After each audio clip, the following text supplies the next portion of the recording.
This is a reminder and a warning.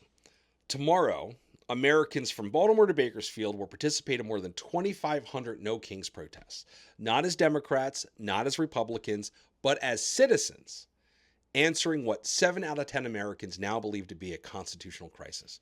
Never in the history of our republic has a president sent a National Guard unit from one state into another without the consent of that state's elected leaders. Never in the history of our republic has a president sent massed federal police into American cities to conduct warrantless raids, pulling children out of their beds in the middle of the night, arresting American citizens for absolutely no cause, shooting a praying priest in the head with a pepper ball.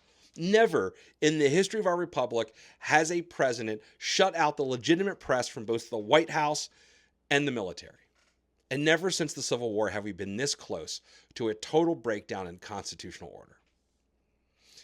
Our founding fathers, imperfect men, had wisdom enough to list 5 particular freedoms first in the Constitution: the freedom of religion, speech, press, peaceful assembly, and the right to petition our government for grievances. These were listed first for a reason.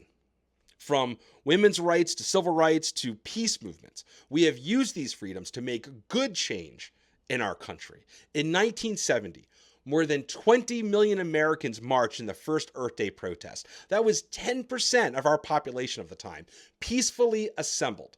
And months later, it led to the creation of the EPA, the Clean Air Act, the Clean Water Act. These weren't radicals, these weren't terrorists, these were Americans using disciplined, peaceful pressure to make real change in their government. And it worked. So here's the warning. Donald Trump has 2 goals. The first is to define Americans as radical enemies of the state. And the second is to provoke us into violence so he can control the nation under military rule. And we are not going to give him that excuse. We are not on the streets to give Trump his riot. We are on the streets to deny him a crown.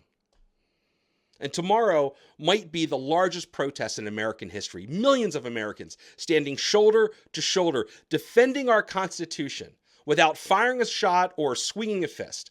And years from now, when our kids and our grandkids ask, well, what did you do to secure my freedom?